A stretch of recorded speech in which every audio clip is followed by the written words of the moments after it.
All right, I think we're going to go ahead and get started. And I just want to introduce myself really quick.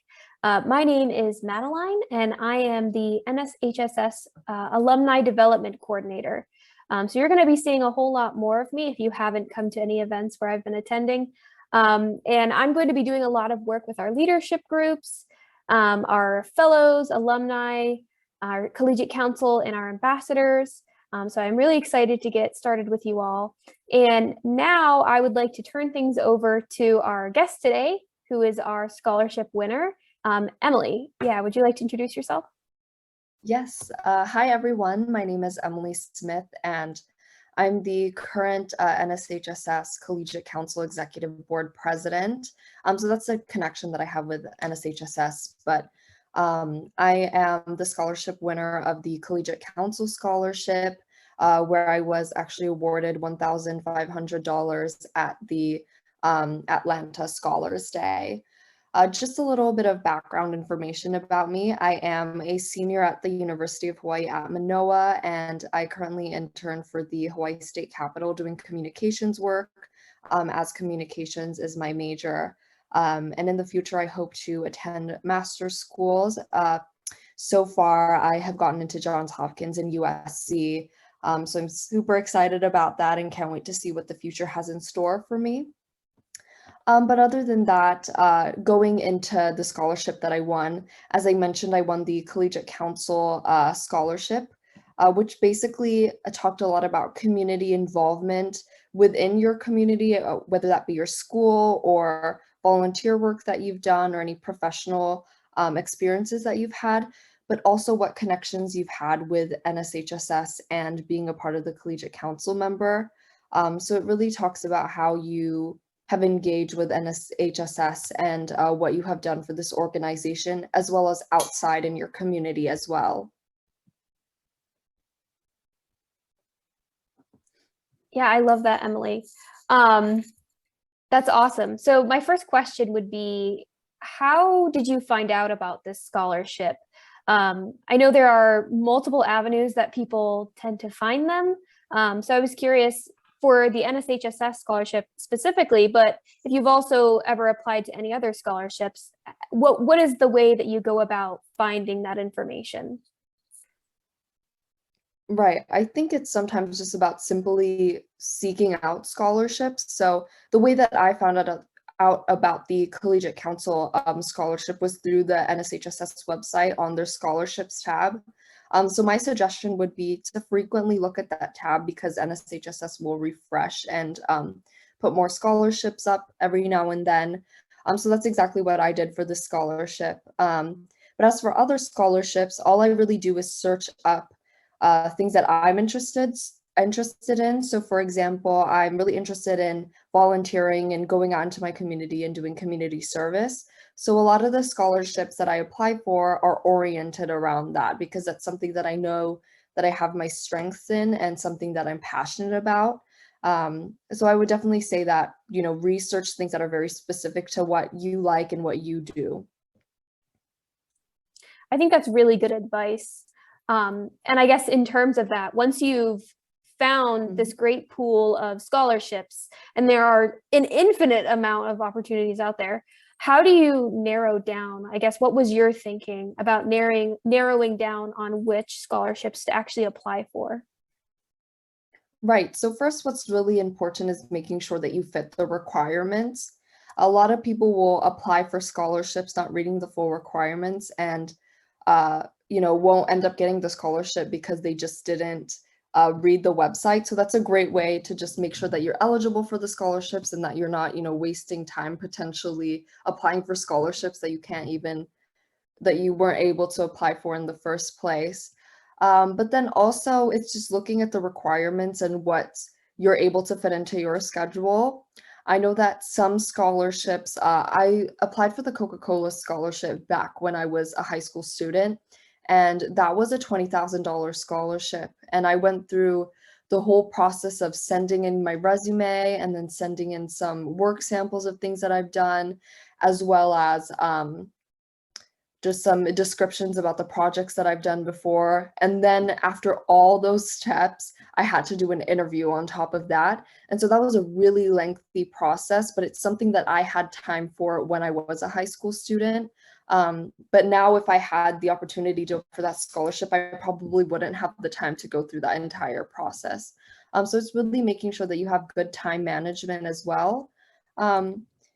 Yeah, those would be my two biggest tip is look at the eligibility requirements and then also see what you have time for. Yeah, and I guess in terms of thinking about those time constraints, those mental constraints, how do you go about like mentally thinking through that? Mentally thinking through, okay, I have time for this one, but I might not have time for this one. How do you weigh those options? What's your, I guess, way of navigating that? Right. So I talked about this on the Wellness Wednesday that we had for the goal setting. One thing that I love to do is keep a planner, and then I'll have all my syllabuses lined up for school, because mostly what I'm doing right now is being a student and then having some internships. But I'll basically write down my entire schedule in my planner, and I'll see what days I have enough time to do something, or if I have any pockets of time where I don't have anything to do, I'll use that time productively, like for example, applying to scholarships. So that's really my biggest tip in like time management. But yeah, other than that, I mean, finding motivation, I think sometimes can be really hard when you're applying to scholarship after scholarship. And then sometimes, you know, you're not necessarily always going to get the scholarship that you apply for. So being realistic as well. But a lot of the time when you do apply for scholarships, typically most scholarships have around the same requirements of like personal statements and resumes that you have to send in. So you can always reuse things or just change things up a tiny bit to fit a certain scholarship. And I know you mentioned for a second there, you were talking about, you know, dealing with that pressure. How, I don't know your past history of how many scholarships you've applied for, but how do you handle meeting roadblocks, maybe applying to a bunch of scholarships, finding out that you didn't get a bunch of them? How do you stay motivated in spite of maybe not getting everything? Right. So I set goals for myself, and I do tell myself that, you know, although I want to achieve this goal and there's a reason why this is my goal, it doesn't mean that it necessarily is going to happen, but I think that everything does happen for a reason. You just don't know it at this point. But yeah, I would say my number one thing is just to never give up and never feel unmotivated because you didn't get a certain scholarship, because there are thousands of scholarships out there for you to apply for. So just, you know, as I said, reuse your materials, change it up a little bit, continue working hard and just keep submitting it because you'll get a scholarship at one point. I like that. Yeah. And I like that message of motivation, because I can say even for me, I think I applied to maybe 20 scholarships when I was in college or in high school. And I think I won like 2. So, you know, it can be really tough to reach that point of not winning them all, but just know that even if you win 1, that is still an incredible achievement, because there are normally hundreds of people, if not thousands, who apply to scholarships at sometimes, depending on them. So just keep that in mind. And so going back to our scholarship that we were talking about, the Collegiate Council one, my question for you would be, what was that application process like?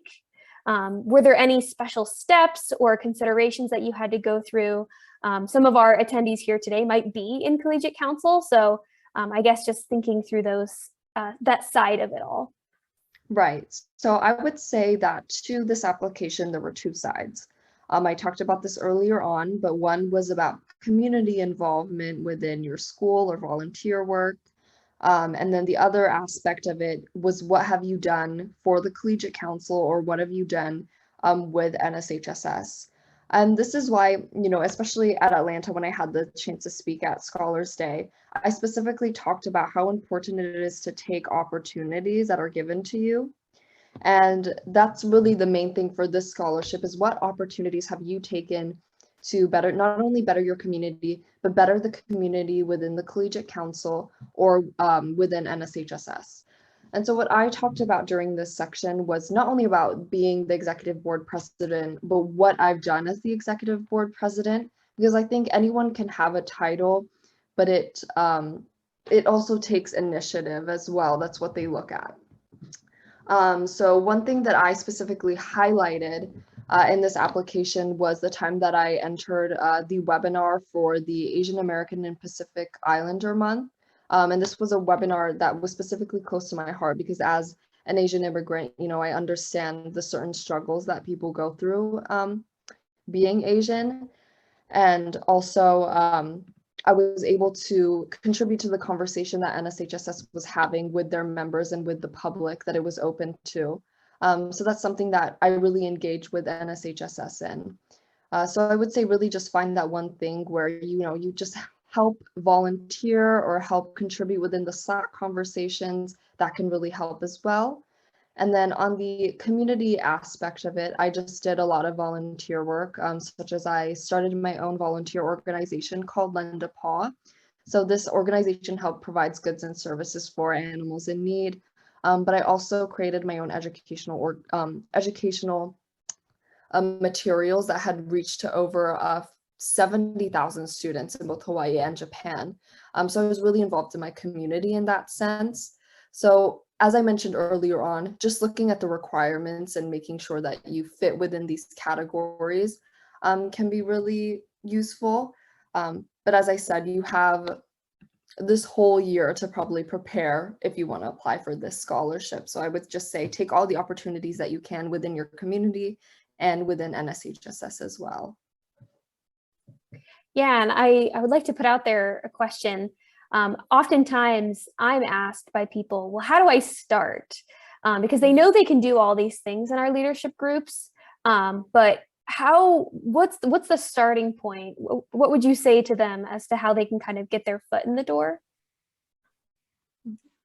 Yeah, well, the way that I got my foot in the door was just, first of all, joining all the leadership programs. So I originally started as an ambassador, and then worked my way up to the Collegiate Council, where I'd often, you know, join events that they held, like, for example, these kinds of webinars. And that's how people started to really get to know me, who Leslie at that time really started to get to know me.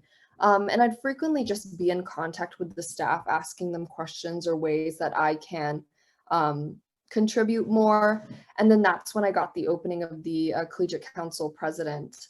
And I just decided to apply. And I ended up getting it. But I'd say as of recently, we just opened a Slack channel where you can talk with other ambassadors and Collegiate Council members. And it's a great way to be able to connect with one another, but also stay on top of what events that we're having, or if we're looking for any volunteers for social media takeovers, or even potentials to work behind the scenes with us to help us with these webinars, or help even lead a webinar or DIY night yourself. Yeah, and I'll also put out there I'm in the Slack. There are a couple of other staff members who are in the Slack. So if you ever have a question, or if you want to know how to get involved and engaged, which can ultimately help you with things like applying to scholarships for NSHSS or beyond, send us a message. We are always happy to hear from you. We're always happy to answer those questions, direct you to who can answer your questions the best. So also feel free to reach out to us. And Emily, I just got a question in the Q&A I want to ask you really quick. But one of our attendees is asking if you go to, you live in Hawaii for the University of Hawaii. And they were asking if there are any tips you can give about being happy at that college. Mm-hmm. Yes, so yes, I do live in Hawaii, and I've been living here for about 10 years now. The University of Hawaii at Manoa, I think, in my opinion, is a very underrated school. One thing about us is I think we ranked in the top 20 for research schools. So if you want to do anything having to do with biology, we have a great biology program as well as a great medical program. So anything with research, it's a really good school to go to. And there's a lot of funding and opportunities that you get to have with professors for research projects that you might want to have in the future. So I would say that, the overall atmosphere there, I really enjoy all my professors. I think that they're super helpful. They respond to messages very quickly, and they're very open to having Zoom calls with you, even if you're online. And as of right now, UH Manoa is still online completely. But other than that, I think that one thing that you do need to keep in mind with UH Manoa is that it's less of a social campus. There is some Greek life there. There's barely any like parties or get-togethers that people have. So one thing that I did find in my first semester that it was a little hard to make friends because a lot of people were commuting to school rather than staying at the school. So if that's one thing that you want to consider is potentially dorming to make friends, then that would be great. But I know that not everyone's very comfortable with coronavirus going around, and it is spreading at the UH dorms. So potentially commuting there and then dorming in the future would be great as well. So I hope that answers your questions, but if you want me to go into anything in specific about UH, then I'd be glad to answer that as well. Yeah. And I can also say my family, part of my family lives in Hawaii. So I can also say from my own experience that it is beautiful. So, Hawaii is fantastic as a place to be as well. But I guess circling back to our conversation, I wanted to ask you, we've talked about the application process. We've gotten into conversations about that specific scholarship. And I just want to ask, what if you had to give like the top advice that would helped you along your journey to applying to scholarships, what would that be? I would say find one thing about you that really stands out. So one thing about me that I often highlighted in my work was that I was hardworking, whether that be in academics or within my community. And that's why during the times that I applied for scholarships, I had a 4.0 and that I started my own volunteer organization. And I think one other tip or something that I want to talk about is don't feel uncomfortable with talking about yourself and your accomplishments, because scholarships and people who are judging scholarship applications are looking at you as an investment, right? If they're going to be giving you all this money, they want to see what you have done so far and what you are going to do in the future. So really just find that one thing that stands out about you and don't be afraid to talk about it and brag about yourself a little bit. Yeah, I love that. I love that advice because I know oftentimes we're taught not to brag. We're taught not to kind of put yourself out that way. It's distasteful. But in the case of scholarships or even college applications, I know when I was in college, I was applying for research grants that I did end up receiving. But I felt very awkward and weird about talking about my achievements. But it is very important to own your worth and to own that. So I really like that you bring that up because I think that's something we don't often think of, but it's a tough thing to deal with. Okay. And so my next question would be, how have scholarships impacted you in your life? Have scholarships, you found them to be worth applying for? Thinking of that cost benefit analysis of time and energy, and then your winnings, how did it help you in any way? Right. So I think it's helped me in two ways. So first, I'm going to talk about how mentally it's helped me with my motivation and my outlook on life. So I started applying to scholarships back when I was probably in high school freshman. And during this time, when you're a high school freshman, you haven't really gone through a lot of rejection in your life per se. And so when you do get the first sign of rejection, it's really hard for you to cope with because you've never had to cope with it in the past. But I think that it teaches you how to be strong and how to not only move on from those experiences, but learn from those experiences. I like to say that I've learned more from my losses than I have my wins. Because in my losses, I can see what I did well within my application, but I could also see what I could do to improve. And that's really what has happened throughout the years. And then secondly, I think the way that scholarships have helped me financially is that I'm able to graduate from my undergraduate with no debt. I have money to end up going to master's schools. So as I said, I just got into Johns Hopkins and USC, and those are not cheap schools to go to. I think USC is probably one of the most expensive master's schools that you can go to. But I was fortunate enough because of all the scholarships that I got and all the money that I saved up from scholarships that I'm able to actually attend those schools and pay all of that off. And that's really important as well when you're determining which college that you want to go to, or whether you want to even pursue college as well, is just making sure that you're able to cover those costs. And scholarships are a great way to make sure to kind of alleviate some of that anxiety of payments. Yeah, and I like both of those points. One, the idea of losses not truly being losses. I used to teach a cognitive psychology class, or I was a teaching intern, so I can't say I taught it. I was just a teaching assistant. But one of the things that we talked about was the way that our brains work. And we learn better from when we fail than when we actually do everything perfect. So it's one of the things that I used to love to tell people when I used to tutor and teach, was that you as a student who struggles, your brain is actually learning so much more than a student who's continuously doesn't have to work hard. So I think that's an amazing point to bring up. And I also love that idea of financial stability, because that is something that most young Americans and people probably worldwide, depending on the country you're in, need to think about financial stability, financial well-being. So that is a great point. And congratulations for being able to, graduate without a debt. That is fantastic, and an amazing accomplishment. So kudos to you. So I love that.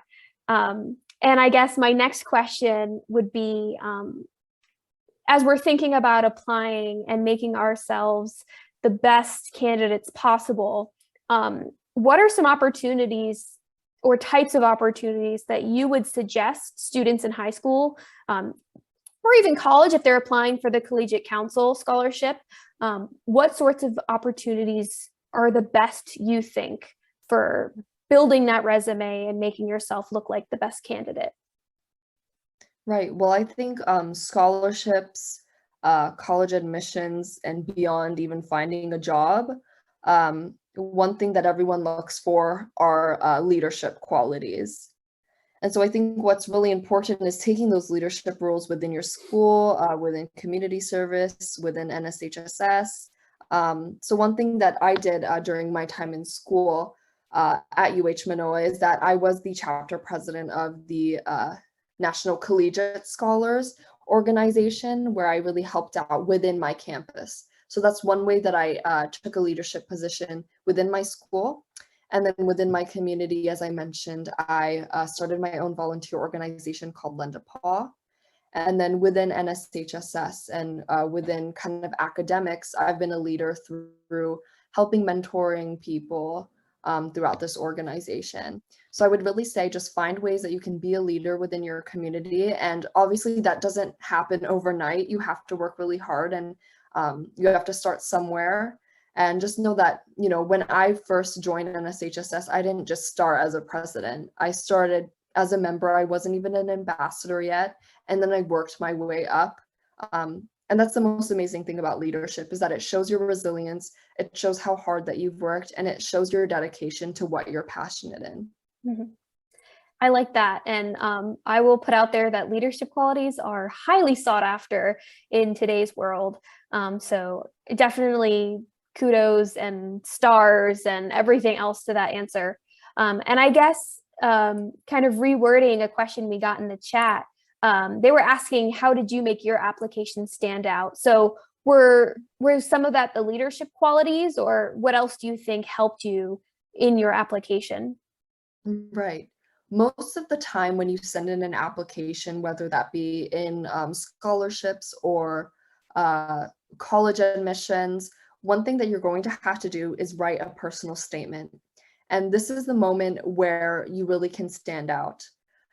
So as I talked about leadership positions, leadership positions are great, but if you don't know how to talk about them, then that you can't make your application stand out. You can't just say that you're a president of an organization and think that that's going to get you a scholarship, or think that that's going to get you into the college of your dreams.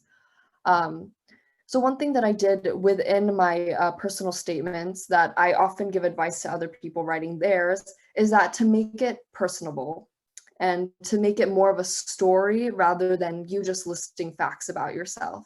So one thing that I talked about within my application and within my personal statement was the fact that I grew up and moved to 3 different countries, and I really saw a diverse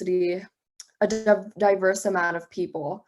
And that helped me want to, especially living in Malaysia, it was a third world country, and I saw a lot of homeless people and a lot of people who really needed our help, and even a lot of animals as well who were homeless in Malaysia.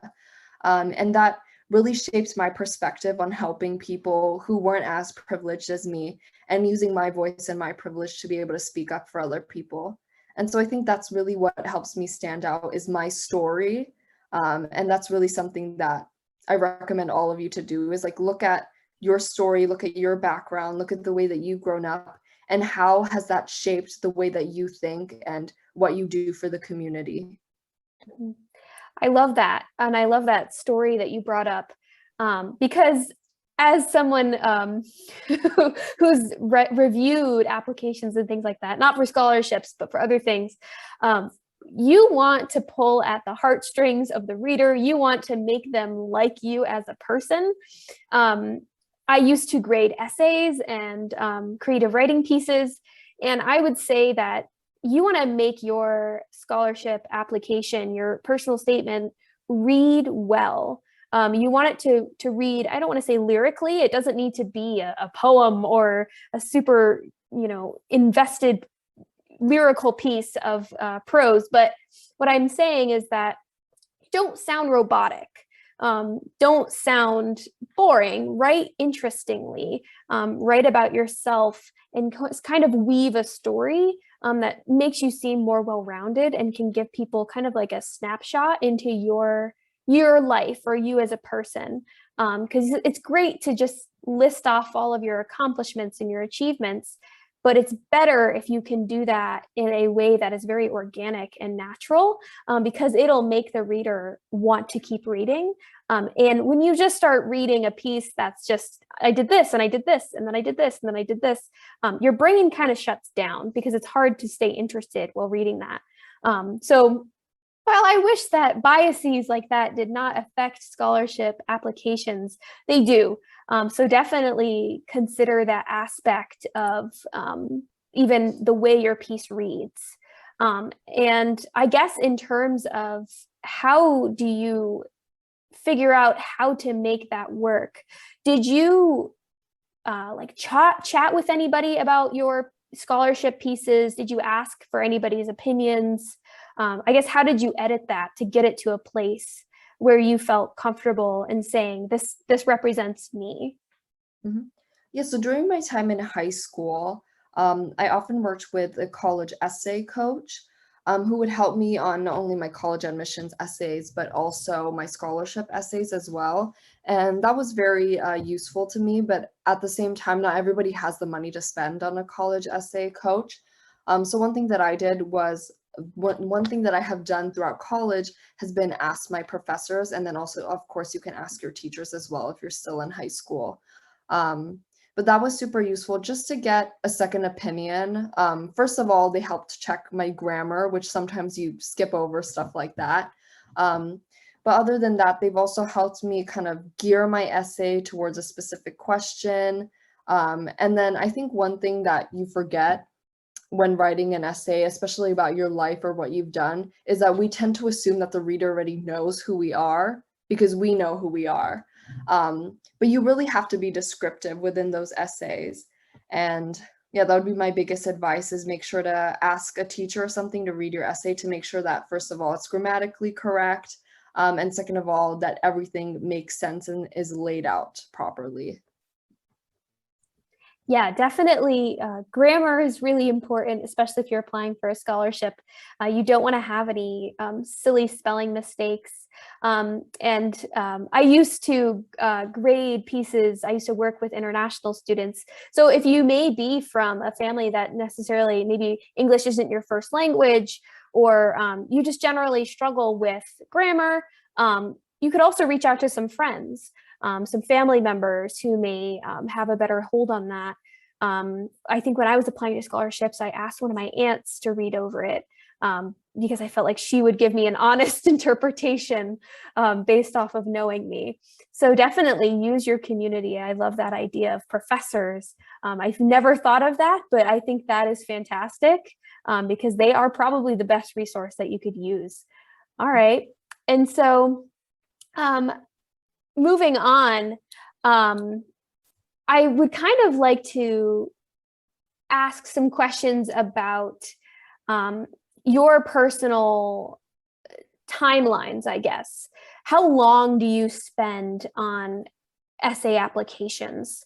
Obviously, it depends on the application itself, what it requires, but in terms of amount of cost of energy and mental resources and time, what do you think is reasonable to kind of set aside to spend on these things?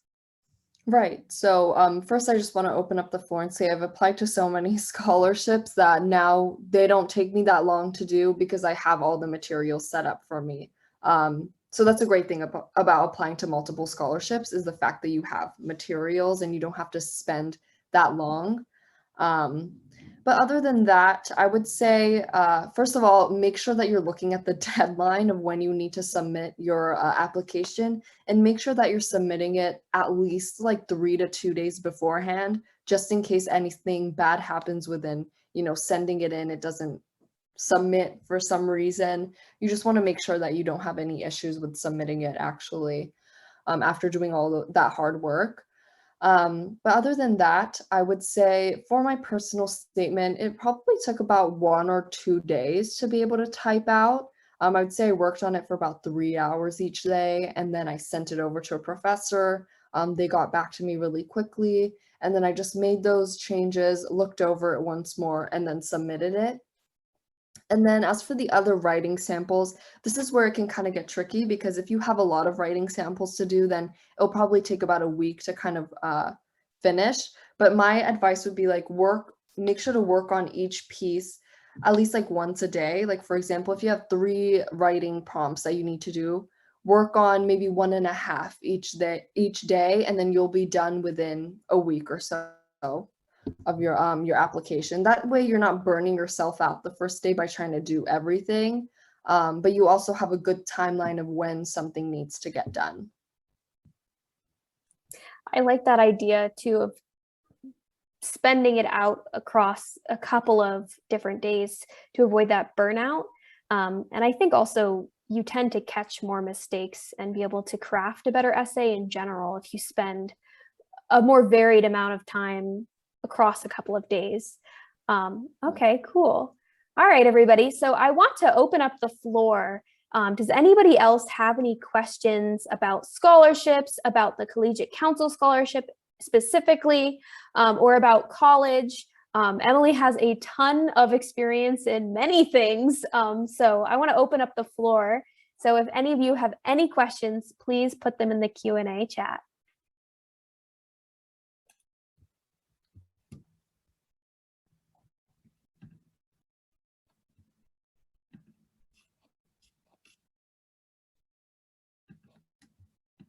And then, of course, if you have any questions about college specifically, or UH Manoa, any of the colleges that I've just gotten accepted into, just let me know, or applying to master schools even, if you guys are in college and wanting to do that.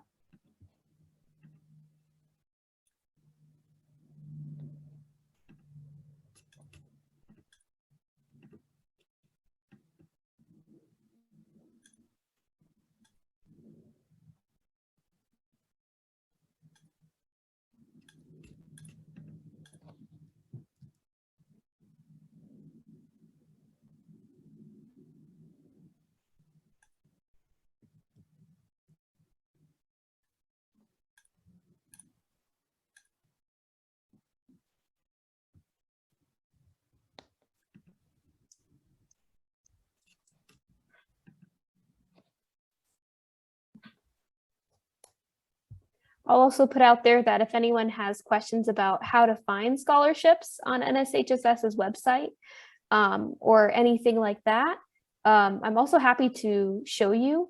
I'm going to put in the chat, I'm going to put the link to our scholarships page. That way you can find some. And if you have any questions about specific scholarships, just reach out to our staff. You can either put it in the Q&A or you can send an email. Or DM me in the leadership Slack too as well, if you're in there.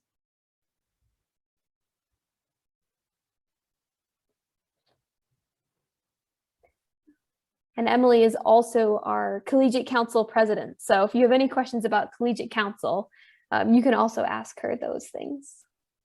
Yes, for sure. Yeah, just feel free to ask me about anything.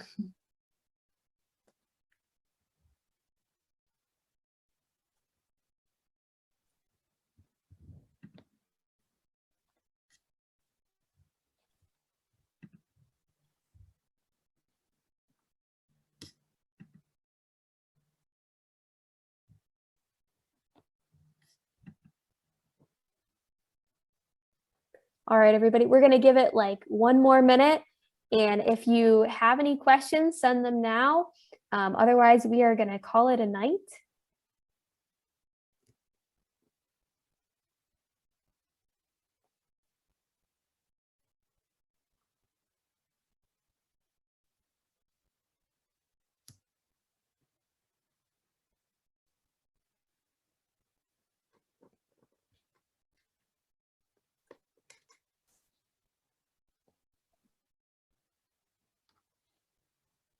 All right, everybody. I want to say thank you for coming out tonight. I know that it's a Thursday night, so I appreciate everyone. And I also wanted to say thank you so much, Emily, for coming, answering our questions, for being a resource. It is always wonderful to speak with you and to hear about your experiences. So I wanted to give a quick thank you, a quick kudos. And I'm very much looking forward to working more with you and having you be a resource for our students. But for now, everyone, that concludes our evening tonight. So have a nice night. Good luck with your evenings and good luck with the rest of your week. And we are almost there. It's almost Friday. So I hope you all have a great weekend. All right. Bye, everybody. Bye.